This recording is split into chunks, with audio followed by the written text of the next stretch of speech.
Good afternoon, everybody. I'm Melanie Escher with the Arizona Telemedicine Program, the Southwest Telehealth Resource Center, and you have joined us today for our webinar series about Envenomations. And I'm gonna go ahead and get started here. So we respectfully acknowledge the University of Arizona is on the land and territories of Indigenous peoples, and today Arizona is home to 22 federally recognized tribes, with Tucson being home to the O'odham and the Yaqui. The Southwest Telehealth Resource Center represents Colorado, Arizona, New Mexico, Nevada, and the Four Corners region, with a combined total of 72 recognized tribes.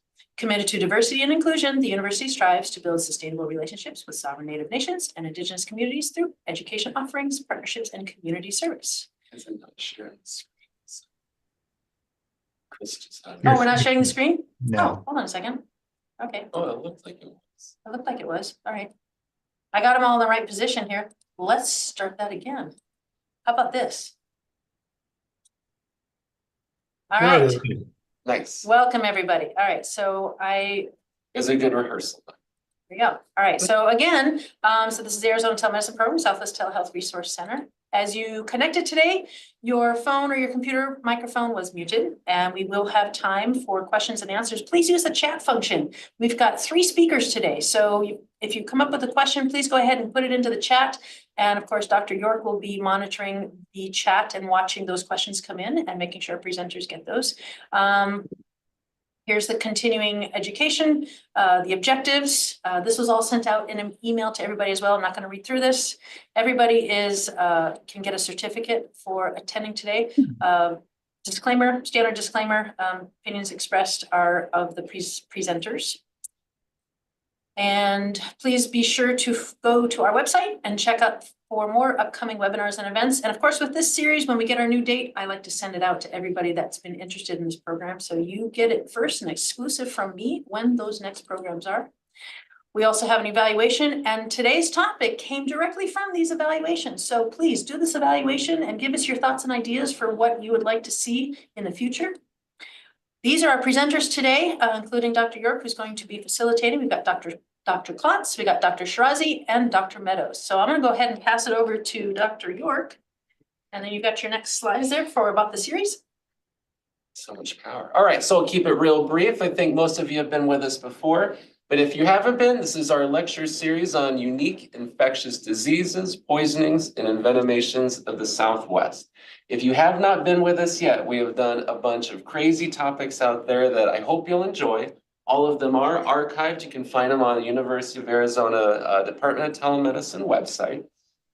But just to look at some topics here, if you've joined us before, we've talked about the Sonoran desert toad. We've talked about all manners of little critters, poisonings, all kinds of things you can imagine. Peyote, ayahuasca. We've even had some Gila monsters in here. So please do join us if you think anyone would be interested.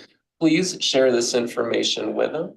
And with that said, I'm going to get us going, and I'm going to turn it over here to Dr. Klotz, who's going to start us off. Okay, share. There we go. Is it showing? It's looking good. All right. All right. Welcome, everybody, and thanks for attending. This afternoon, I'm going to talk about stinging ants of the Southwest. And in particular, my topics will be native fire ant stings and harvester ant stings, both ants that we have in abundance in the Tucson area. And as kind of a closing talk of a couple slides, I'm going to talk briefly about discovering anaphylaxis. Larry York has already talked about the treatment and covered it in a very fine talk several months ago. But I was going to just give you a little bit about how it was discovered, which is kind of interesting. All right, so we're going to talk about severe ant stings in the Southwest. And in the United States, ants are the most economic cause of pest control operators having to come to people's homes. However, the homeowners think that cockroaches are the most important thing in their home, not ants. At any rate, one ant that probably all of you have heard about, many of you have stumbled into their nests, are the imported red fire ant, or RIFA. which is found throughout mainly the Southeast, Texas, a little bit of eastern New Mexico, and then leaps over into Southern California. They make these dome-shaped nests, as you can see here in the photograph, and there's a red fire ant, or Solenopsis invicta, unvanquishable little ant. And what's noteworthy is the way I kind of recognize them, or can, is this, whoops, I don't know what happened here. This petiole at the top that goes from the thorax to the abdominal segment that's kind of dangling off the end there, and it's got two little nodes on the surface of it. That's very characteristic. And there are about 80 deaths associated with the imported red fire ant, whereas actually we've had several deaths from native fire ants. We have some 4 species in the United States, one of which has been mainly displaced and has fled, if you will, or been trafficked to the Pacific Southwest, or Pacific and islands.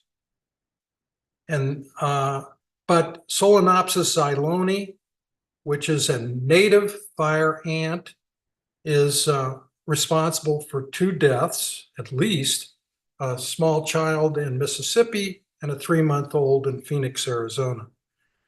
Now, the native fire ants are much less aggressive than this imported red fire ant. This mound you see here that has no openings in it. The openings are out here in the grass on the side. But if you kick into this, it's full of tunnels, and soon there'll be hundreds, if not thousands, of fire ants going up your leg. And they sting by first grabbing the skin with their mandibles and then putting their stinger into the skin. The mounds of the native fire ants, like Solenopsis xyloni, are usually indistinguishable. They're just sort of little, they're often under a piece of wood or a rock, and there's no characteristic entry holes. There are multiple holes that go in, usually a craggy opening in the soil. And what's kind of interesting, I know we're going to have a talk about the brown widow here later, but the black widow, which is found in the Southeast, what's kind of interesting is that 75% of its diet is from feeding off of imported red fire ants. So these other native fire ants, that's what we're talking about. There are stings recorded from all 4 species, and all of them have caused adverse reactions, as mentioned, several deaths. Solenopsis aurea, which is found in the Tucson area, it's the golden native fire ant, is found in this area and over to Nevada and California. And Solenopsis geminata was a species that was mainly through the Southeast, where the imported red fire ant from Brazil has taken over everything. They're just the predominant species, and they've been trafficked all the way to the Pacific Islands. And an example of this is some patients we had who had 2 servicemen who were stationed in Guam and Okinawa, and they experienced near fatal reactions to stings by Solenopsis geminata, which had been brought into these islands. However, by doing the history, it was found out that before their deployment, both men had been sensitized to imported fire ant venom from the Southeast. And there's a great deal of cross-reactivity in all of these venoms. And that's sort of a theme for both fire ants and harvester ants. So fire ant venom yields pseudopustules. This is what you're going to see in patients. And here is a forearm of a landscaper, which I'll talk about in a minute, stung all over the forearm. And you can clearly see this pseudopustule here. It's pseudo because there's no infection here. This isn't pus, it's just serum from all the hemolysin, proteases, and the piperidines that are injected into the skin. And the piperidines constitute about 95% of this venom. They cause a very strong burning sensation. So the sting sites really hurt. They burn. And they're otherwise known as solenopsids.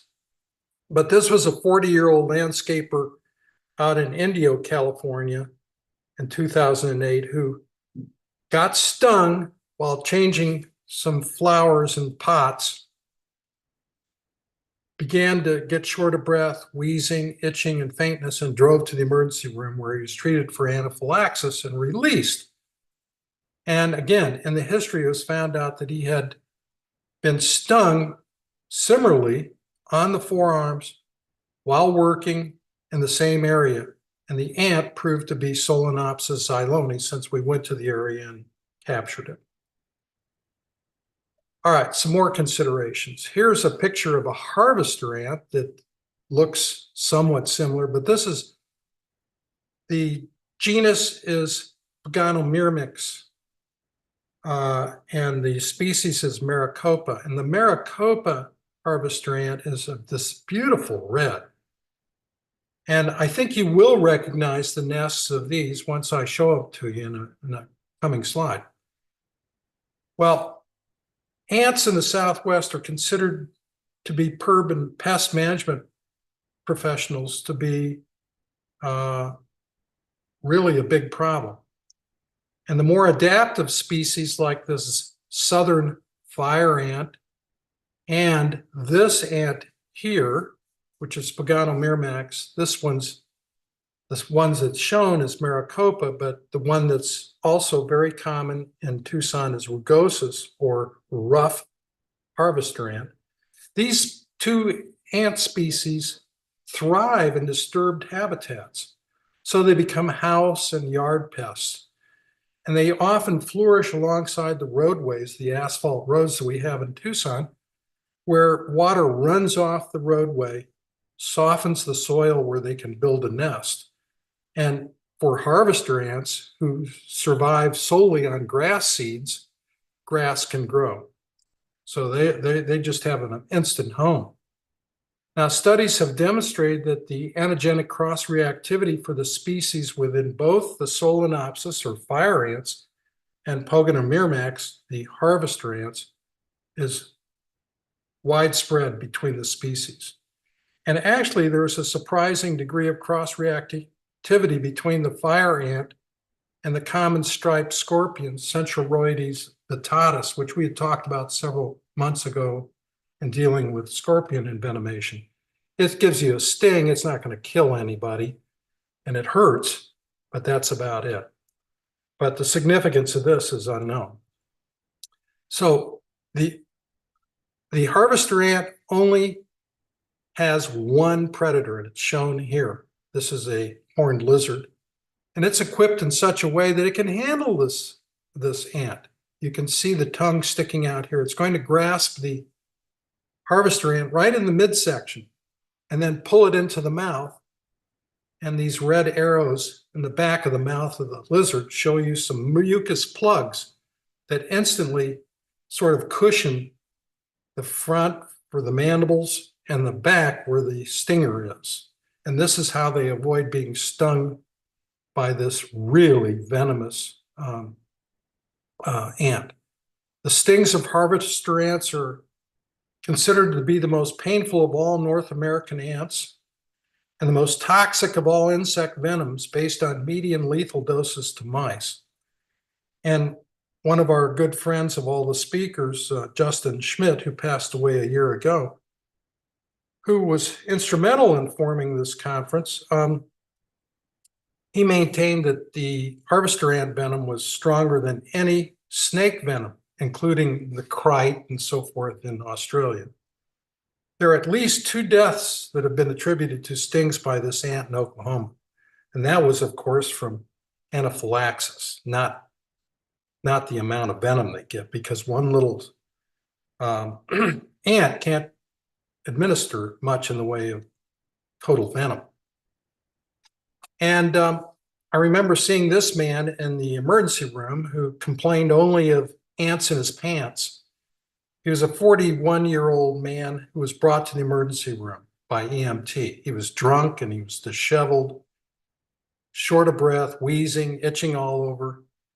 And then on the physical exam, the resident in the ER said, "Hey, look at this." And sure enough, he had a very tender, painful lymph node in his right groin. And all around it, for about several inches in diameter, all the hairs were absolutely standing perpendicular with piloerection. And this is very characteristic. When you see this, the swollen, the painful swollen lymph node and the piloerection, which lasted for hours, you know this person's been stung by a harvester ant. Which species, I don't know. But typical of all these ant stories that I have, I took the EMT records and found out where this man had fallen over drunk and went to the spot. And then we could see where he had fallen off the side of the sidewalk. And right there was a nest of Paganomirmex rugosus, or the rough harvester ant, which is shown in the photograph. They're very common in Tucson, as well as that Maricopa harvester ant, which is that beautiful red. So during a 1-year period in Tucson alone, 8 patients were treated for stings by the Maricopa harvester ant and P. rugosus, or the rough harvester ant. And 4 of these patients had systemic or anaphylactic reactions, and the other 4 had very large local reactions. And the immunologic tests that were applied to all these patients indicated there was a cross-reactivity and sensitivity to the various species of Paganomirmex.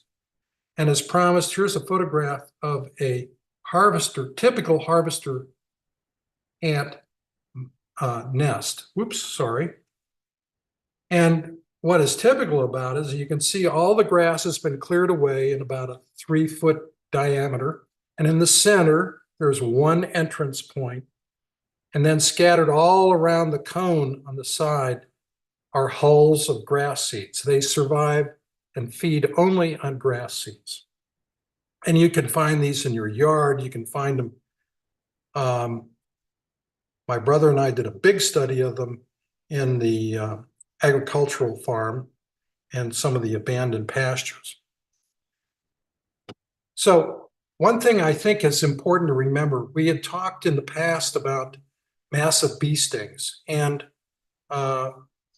one thing that was brought up then was that not everything's allergy and there's a lot of toxic reaction, but you'll only find that toxic reaction by measuring blood samples or guessing that there are so many stings that you're anticipating them, and you've got to recognize them 24, 48 hours after the stinging. And this brings up an interesting individual we saw with ant stings. They were uncountable number. She was a middle-aged woman. She was inebriated as well. And she was taken from an abandoned automobile in the backyard of her friend. She was unconscious. She was covered with ants. And this was in Tucson.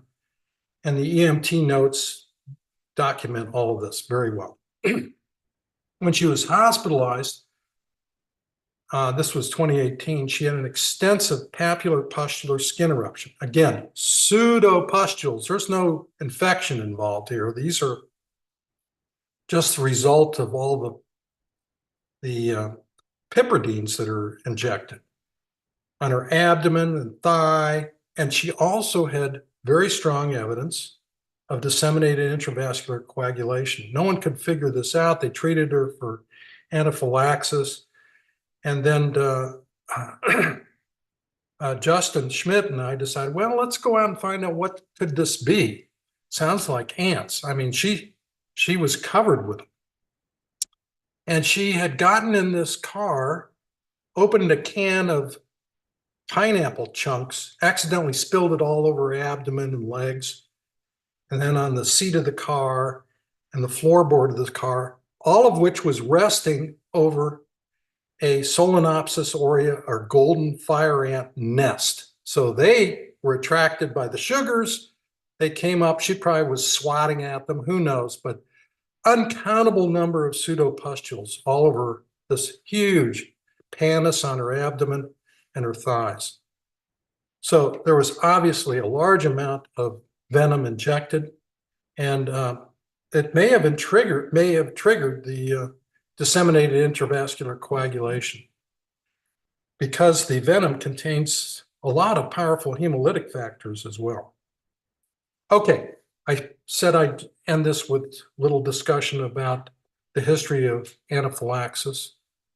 In 1901, this story began. Prince of Monaco, shown on the top of this stamp here, a memorial stamp, had a sloop on the Mediterranean, this boat, that he outfitted with all sorts of oceanographic equipment because he was very scientifically interested. And then he hired these two physicians from Paris to study something he wanted to look at, which was the venom, the venom of the Portuguese man-o-war, which is shown on the left side of the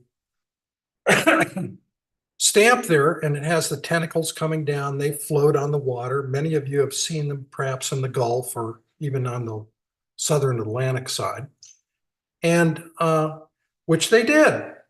And they were anticipating that they would find how sensitive this actinotoxin was. So they collected this from the Portuguese man-o-war, and then they took them home to Paris, and they continued their studies. They were still looking at injecting just small amounts and whatever. And suddenly they did the definitive experiment. And this was in their lab in Paris. And they exposed 2 dogs to weak doses of sea anemone actinotoxin, the Physalia toxin, and then repeated the injection at various time intervals. No reaction was noted until an injection that occurred 26 days after the beginning of the experiment, when both dogs became extremely ill and died shortly thereafter. And they repeated this multiple times. So Richet, who was given a Nobel Prize for this, proposed there were 2 factors that were necessary and sufficient to cause an anaphylactic reaction. 1, increased its sensitivity to a poison after a previous injection of the same poison, and 2, an incubation period necessary for this state of increased sensitivity to develop. And this remains true. However, today, our understanding of anaphylaxis involves, of course, immunoglobulin E and its release. So kind of interesting, Richet didn't mention his partner in the Nobel address and gave him no credit whatsoever. He was a physician too, but this was in the days when, the boss ran everything. So it wouldn't happen today, I'll tell you. They'd be sued.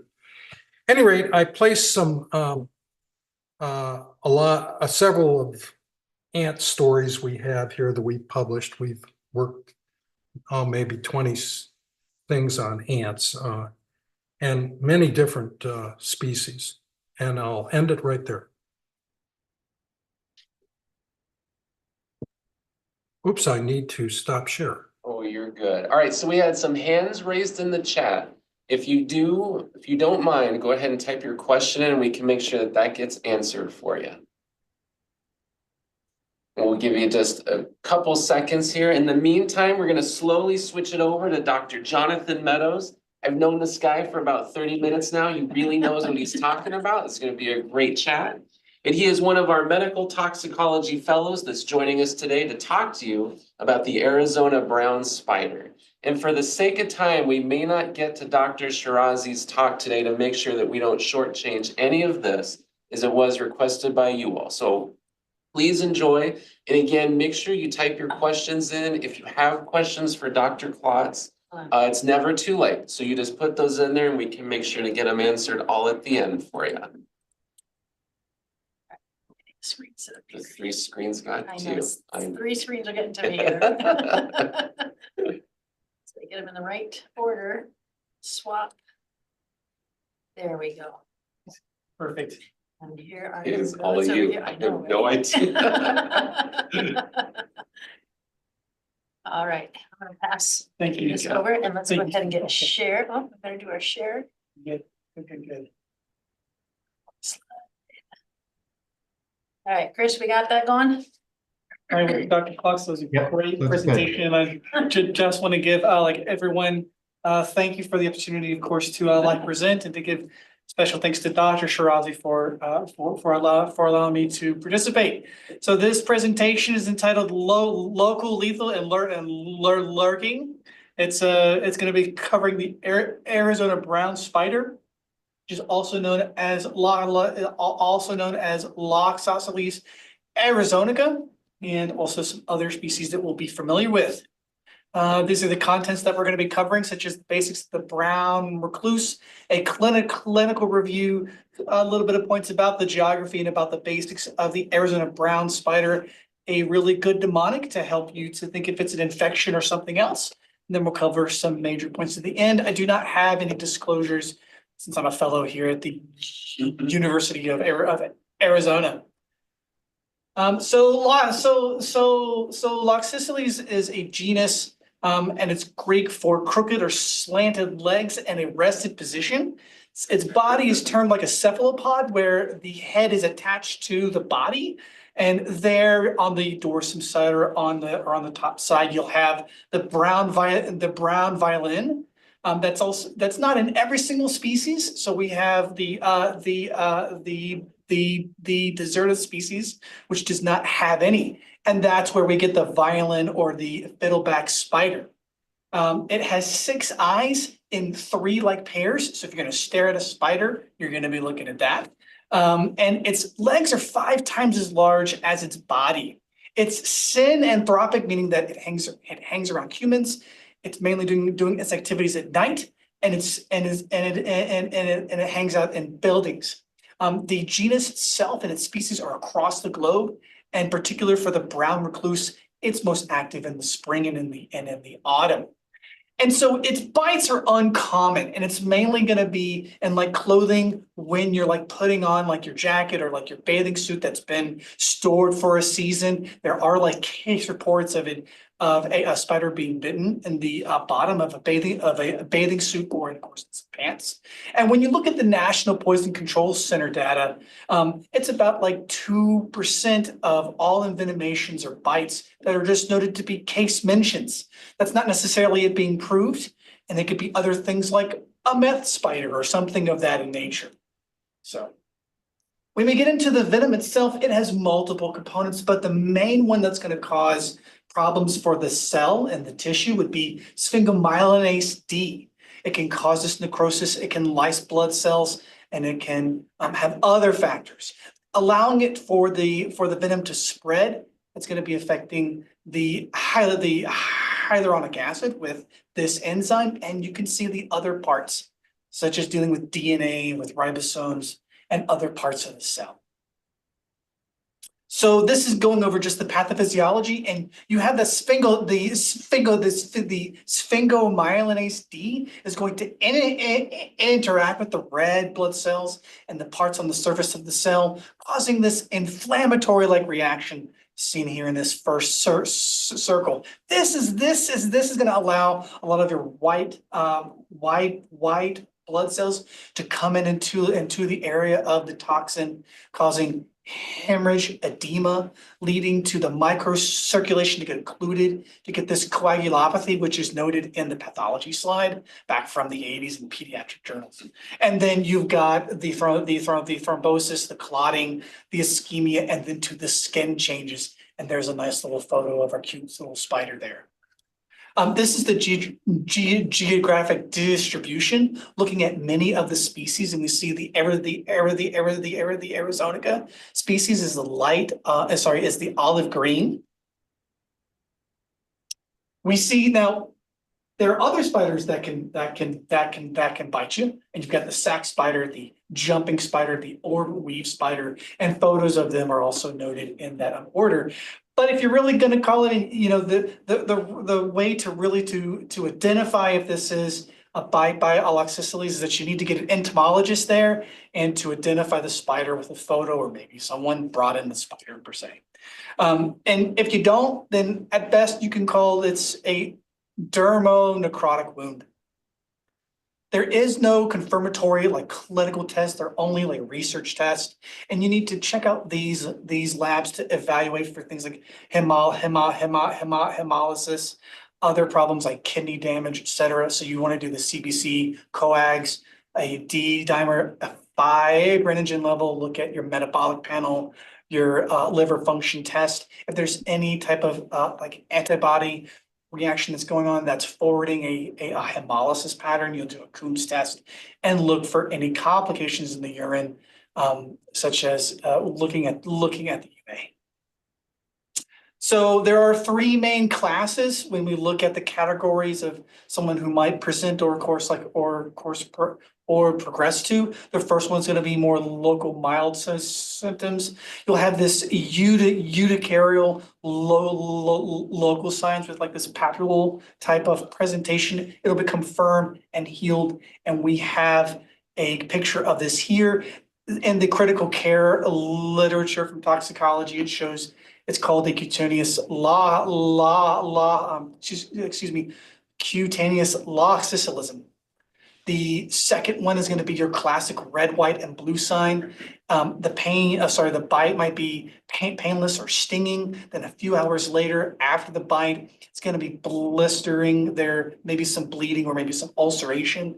Then as the days progress, you'll see that classic reaction. It'll increase in diameter. You may have this vesiculation, maybe some blood in it. It'll lead to an ulceration, the skin necrosis that we alluded to before, and then the outer ring of erythema leading to an induration. The photos over on your right are showing the progression, and then some cases that were presented through the Arizona Poison Control Center in the far right there. Again, looking at the time, of course, you have this hyperemia of the skin, the circumferential outline, and just as we noted, forming of the eschar. In about a couple of weeks, it might fall off, leading to healing of a secondary intention. And then there are other symptoms that have been reported, such as like malaise, nausea, myalgia, a rash, and maybe a different form, but it's going to be more local. And then either a subacute or like a subacute fever, excuse me. We see here that this wound has been healing or has been there for 35 days. And over on the far right is we have the eschar that has fallen off the hand. So factors that may have a smaller or maybe a larger rash, like depend on a couple of parts of the body. If there's a more fatty area, you have a risk of an increased size. If you're going to have a wound that's 30 centimeters or more, it's going to have months or more to heal. So there's location on the body. If you're a kid, you do have risk of having more severe reactions. So we have a kid that got bit, and about 40 hours later, we see in the case report here of the tissue swelling. There was an ear envenomation that led to stridor and to respiratory distress. Here at the Arizona Poison Control Center, there was a report of a platelet count of 2 million, and that patient had treatment for that. And then there are cases on the other end of the spectrum where there's thrombocytosis. We see, and so once we get into the more severe cases, you have a systemic presentation that can occur within a day to 3 days, afterwards. Just because there's a cutaneous lesion doesn't always predict it. As you can imagine from the previous slide, kids are at risk, and you'll have those systemic symptoms that we noted about. You'll have this particular eruption in the body. You'll have breakdown of muscle, DIC, and then hemolysis noted with hemoglobinuria, AKI, and potentially death. In North America, they are very, very rare. There's only about two case reports that I have found. One of which was the Arizonica species that was reported in 1997. And over on your right is some case definitions. Again, you'll want to document, the more documented case would be, it's been verified by an entomologist, but there are some other categories as well. I'll look at. And this is known as the visceral cutaneous form. So the treatment, general wound care, local wound care, and if there are any systemic signs, you're going to treat accordingly. You want to clean the wound. You want to update their tetanus. You want to mobilize and elevate the extremity. You can apply cold compresses as needed. You want to observe by like nursing. Allow the natural healing process to occur. There's going to be some delayed healing, as noted before. There may be an indication of a skin graft, which we'll talk about in a bit. And then there's gauze packing. If they have a fever, you're going to treat it with antipyretics. If they have pain, you can treat them with analgesics. If there's signs of a secondary infection, you treat them with an antibiotic. And there's only experimental antivenom, which we will get to. In the more severe cases, that more supportive care would be fluid resuscitation. Give blood products as indicated, especially with the coagulopathy and with the hemolysis. If there is evidence of hemoglobinuria, maybe fluids, if you consider a bicarb treatment for that. The AKI, if it is present, will also be treated by fluids that you'll want to give, and consider more advanced treatments such as plasma exchange. On the latter end of the course, perhaps 2 weeks after, you'll then of course consider the corrective surgery like skin grafts. So as of today, there's no antivenom. There is some out there that's a fragment of like an antibody against the antivenom itself, but more research is needed. There's even one that's against the sphingomyelinase that's noted in the previous slide. There's been some case reports of using like dapsone, but there's risk with the dapsone that may be more on that side versus like the benefit. It's been shown to reduce the white blood cells coming into the local tissue. And then there's been reports in rabbits to use some tetracycline of like topical cream to help with that as well. You're not going to use steroids. There have been case reports of people using electric shock and other like agents. Please do not use that, and do not give another toxicity to a patient by using like colchicine, and no early surgery. So particularly for the Arizona brown spider, all Loxosceles species has risk of clinical envenomation. It was first discovered in 1958. It was the Arizona brown spider was coined in 1968. The first documented bite was in 1968, with the first death noted in the literature, as I noted before. There were entomologists that would do surveys. Those experts were here in Arizona, and you noted the elevation in which you'll find them as high as 4,700 feet to just the 2 sites that were surveyed were in Southwest Tucson here.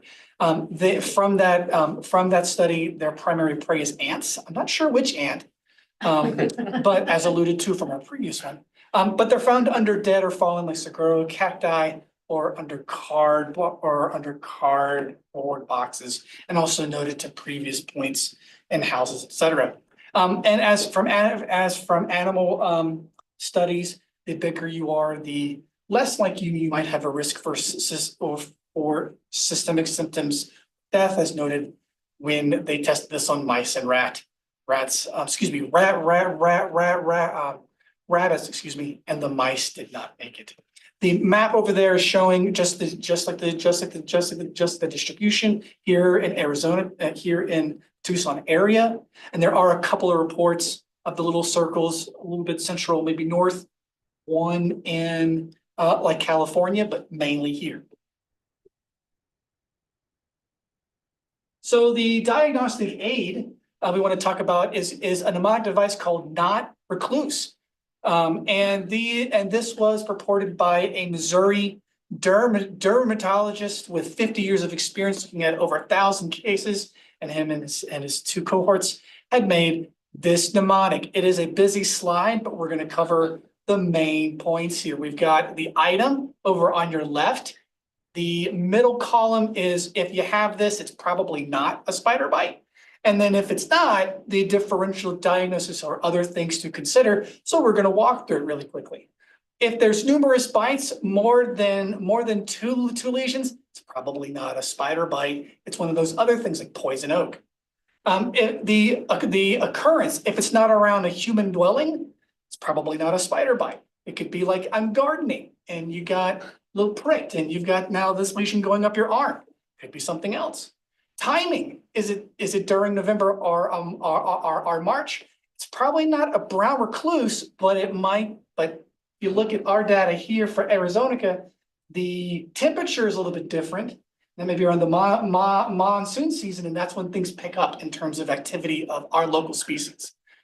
But I haven't found any evidence on that specifically related to bites to the spider.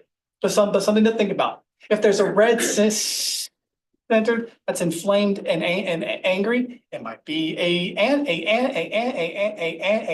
ant bite or a different bacterial infection. If it's greater than 1 centimeter above a normal tissue, when you compare, it could be something else like an infection. If it's chronic at the time at which you expect the wound to heal, like more than 3 months for a large wound or more than 3 weeks for a smaller wound, it could be something else.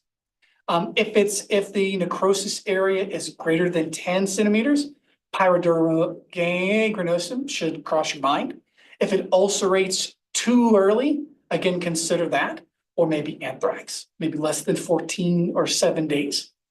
If it's swollen around the neck, if it's swollen below the neck or above the feet, consider infection or a bee sting, as we noted from the previous slides.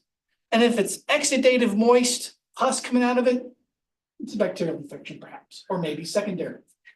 If you've got 2 or more, it's not likely a brown recluse. So our summary is that these are rare cases, especially the systemic or the viscerocutaneous form. They usually bite while putting on clothes or applying onlike pressure to area. You need to obtain a good history and a good clinical exam. With most cases that are presenting with small superficial necrotic wounds, that will usually heal completely with good basic care. There is, again, keep in mind of the hyperemia, the subacute fever, the malaise, and the myalgia. You can consider other things that this might be using the not recluse mnemonic, but it's not been validated, given for a variety of reasons. There's no lab or ID toxin to be like, this is specifically a spider bite. But you need to order your labs to evaluate for complications of it, such as hemolysis. You do good wound care, good supportive care. If you have signs of more systemic symptoms, you want to admit the patient. And then if you can get a photo or something like that, send it to the Poison Control Center and we can work out with an entomologist. And then for a management standpoint, you may want to consider things like plastic surgery or outpatient follow-up. That's it for me. I can take questions. Here are my references, a few of them. Thank you so much for the opportunity. I appreciate it. Thank you. All right. All right, let's see if we got anything here in the chat.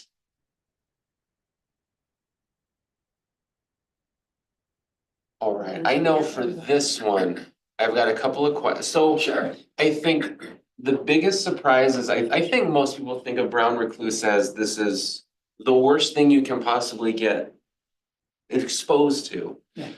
But it seems like it's super rare. If someone is bitten, how likely are you to see that person eventually get a plastics referral? I mean, how often do they get that Sure. severe? Very, very rare. Again, Okay. it's of the 2% of the subset of envenomations. Even fewer cases are going to have a large bite. Gotcha. And then even fewer, may need plastic surgery. Referral is going to be a case by case evaluation. And again, in consult with the primary team, with the Poison Control Center, and also with the specialists that are available at the hospital. Gotcha. And then the question the thing I have always heard, and I know people always bring up, is the violin giveaway. Yeah. How really reliable is that? And let's say I identify it in my home. Yeah. What do I do? Well, if you do have a concern and you think it's an emergency, you can go to the emergency department to have the concern of a wound evaluated. In terms of if you see the violin and you're not bit yet, I would stay away from it. But I wouldn't get too close to it to say, is that a violin? But again, as we've seen with other species, right, you don't always have the violin like with it. I don't have any literature that's showing the distribution, how it changes. The information that I showed is back from 2005, and I tried to contact the author about it. Didn't hear back yet, but that's okay. But I mean, and then also to consider, is this another spider, or is this like, again, a bacterial infection? So does that answer that question? Yeah. I hope it did. All right, then the Good. follow-up question that I always get. Yeah, Okay, so yeah, I think excellent. this is a brown recluse. Okay. Do I take my vacuum to it? Do I leave it be? Are there hidden benefits? What should I do? I'm looking at it right now. Right. How do I go about it? Take the vacuum, like as in I find the spider there. Yes. And how am I gonna get rid of the spider? Do I want to get rid of this? Ah. Are there benefits? I would say, so there's been some anecdotal points of people being around spiders, and they will try to stay away from you because they're like recluse, right? Gotcha. But I would say, to consider like pest management, and then getting rid of the spider, through safe like means. And that is, avoiding your body away from, the spider. I am Yeah, sure no one yeah, wants to get yeah, their body no, near them no, from looking no, at pictures yeah. of. So then a question, we have a lot of folks that join us with emergency medical services. Okay. Let's say that they've just picked someone up that they think pretty sure, like I saw the violin mark, I got a bite. What should they do en route either to the hospital or to help take care of that person in that moment? From the pre-hospital side, it would be those initial things that we talked about in terms of elevating, like the limb. Yeah. To get a good set of vitals, to get a good history, to based on their EMS protocols to try to treat some basic symptoms. Of course, if they are unstable, then to use those protocols for ACLS. I mean, for like the EMS protocols. But really, it's get them to the ER department for further evaluation. The experimental anti-venom is not going to be in any ERs or in EMS trucks anytime soon. That's Interesting. Mhm. Okay. All right. Let me check here and see if we've got anything. The only other thing that popped out to you had a map at one point that was just showing some of the identified areas. Sure. So there was the crazy one where there's like in Arizona, somewhere in Yeah, California. But then there were, I think, a couple of dots around it looked like Tucson for, I think it was Sabina. Okay, yeah, Sabina. Have you seen, if you're looking at differences among the different Loxosceles, are you seeing differences in terms of potency or the results that you get from, if there's even that kind of data that Right, exists? that's my asterisk to all of this is There's that, still little. is that there's little, like in, the first buy was 1968. And then, there's another bite in And that's it. 1997, right? In like the literature, so to my understanding that, it's hard to identify the species itself. So that's one point to collect that data, and also where they bite, right? So it matters on the dose given on the body, the age, the size, all those variety of factors. So it's a great question with a different answer. I gotcha. But again, It's always fun to use at least. But to the best of my knowledge, I don't see any differences between. I mean, I think of this presentation, like Dr. Claus had mentioned, we talked about the kissing bugs. And I think there are a lot of misperceptions about that. Where I think brown recluse is as bad as people think. It's just not nearly as prevalent as people think it is. Very rare, very rare. Interesting. All right, we've got some other dial-in questions. Let's see what we've got here. We've got rural Arizona, home care. So similar, that's a good question by Melanie, who's just off camera here. My goodness, the third member of our team.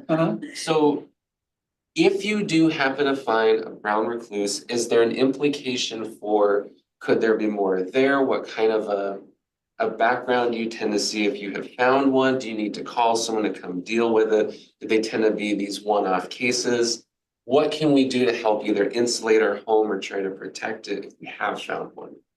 That is a great question. I think one-off spiders, like perhaps at my place where, Yeah, if I rarely find a spider, and I think it's safe for me, I'll certainly take care of it and to ruin the item. But if I have like an infestation where, I would consider like an escalation approach. I would try to look at perhaps the chemical spray that I would use according to the manufacturer instructions. gotcha.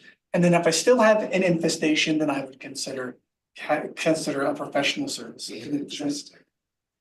I'll do that answer. As good as any, I mean, I think Yeah, that's what's interesting about this is even if we don't know, having the chat about, we don't know, I Right. think is interesting Right. enough of. Yeah.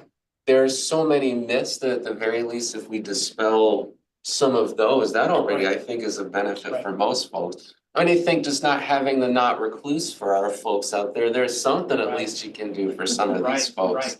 All right, so Dr. Klotz, I have a question for you. So the interesting point you had mentioned, I wish that we had Justin Schmidt here so that we could get some more of that kind of information, but the interesting point that stuck with me was the harvester ant venom. And what led him to believe that this was maybe some of the worst stuff out there? Was it just based on animal models? Well, Justin had a mouse colony in a closet in his home. And for years and years, and they were used for studies with all these venoms. Almost all the stinging insects that he studied, he also collected the venom and purified it and characterized it. And so there are a lot of articles in toxinology and other journals about this. But what he did was to inject small, almost nanogram amounts. It's really tough to get the stinger of a harvester ant out and retain the venom bag without exploding this, so you don't get much in the way of venom, just maybe a drop, and from one ant. And so he had just nanogram amounts, which he'd inject into the mice, and they'd kill them. They killed them within minutes. And so I don't remember the LD50 of harvester ant venom, but he also did a lot of snake venoms too. So he was able to compare all this, from the same colony of mice, and they're just, I'd say maybe 100 articles he's published on this, on different venoms, but harvester ants were one of his favorite. And I just remember when we saw this guy in the emergency room, I called him and I said, never seen anything like it. He had a swollen lymph node and was complaining about that. But also I looked and he had this piloerection in a very circular pattern, about 3 inches in diameter, just standing straight up. This was hours after his sting. And Justin said, oh, I know what this is. This is a harvester ant. So that's when we took the EMT records and went out and found where he had fallen off the sidewalk. I think that came up a number of times in your stories. I'm primarily infectious disease. A lot of the stuff we figure out through, we're speaking to the patient and there's some random factoid in there that answers a question that easily gets missed. But the cases you had presented, just taking one look at the physical site where these people were, answered these questions that could not have otherwise been resolved, by going to the hospital. And I think that's an interesting point about, are there any recommendations there for if EMT folks are called to the scene? Do they take a quick look? Should they observe the scene and see if they find anything? They absolutely should, and they will, and they'll write it all down from my experience. That's how we ended up writing about 5 different papers, was just from, using their clues and to find out what was going on. We'd find the nest, we'd identify the ants or whatever it was. It was many other different things too. But certainly at least 3 or 4 different ant cases, we were able to follow the records and find out what exactly happened. And yeah, as I put in the slides, the characteristic thing of a fire ant sting is the pipridines, which cause this burning lesion. It burns terribly. And it also ends up with a pseudopustule. There's no infection there, and there'll be a bunch of them scattered around. Usually, it's not just one sting. And then for harvester ant stings, it's the lymphadenopathy, tender lymphadenopathy, and the piloerection. All right, going once, going twice, if there's any questions out there. Otherwise, I think you can anticipate probably our next session, we'll get to the Black Widow talk and maybe something else depending on time. So as has been mentioned a billion times, in those surveys, if there is something that you want to see covered that either wasn't listed at the beginning or you just want some more information on, please let us know. A lot of these topics now have been pulled from what you all have proposed, and I think they've made for some of the best talks that we've had. So please keep letting us know if there is something we can cover for you. We are certainly not short on time, and this is fun for all of us. So please let us know if there's anything you want to see done. Again, thank you everybody for joining us, and please go ahead and do the evaluation that will populate in a screen behind you. And if some of our EMS folks, if there's a group of you together, whoever connected with the webinar, go ahead and send me the list of everybody that attended for you, and we can make sure we get those certificates and the evaluation links sent out. So when we come up with our next topic and our next date, Dr. Klotz and Dr. York, we will be sending out that information to everybody and let you know when that will be. Hopefully this October sometime, towards the end of October. Okay. I don't think if there's any more questions, otherwise we've got 3 minutes of your day. You get back. And For once. We've owed you for a while. So thank you, everybody, again for joining us. I'll be sending out a thank you email to everybody that attended with all of those other links and information. And this has been recorded, and you'll get the link to the presentations and the recording. Again, thanks, everybody, and we look forward to seeing you again. Okay. Thank you.